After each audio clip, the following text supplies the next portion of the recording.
తగిలే రాళ్ళని పునాది చేసి ఎదగాలని, తరిమే వాళ్ళని హితులుగా తలచి ముందుకెళ్ళాలని,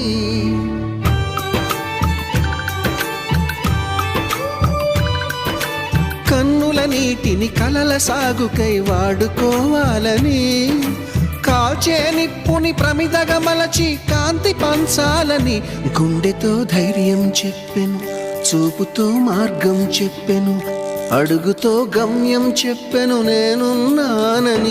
నేనున్నానని నీకేం కాదని, నిన్నటి రాతని మార్చేస్తానని.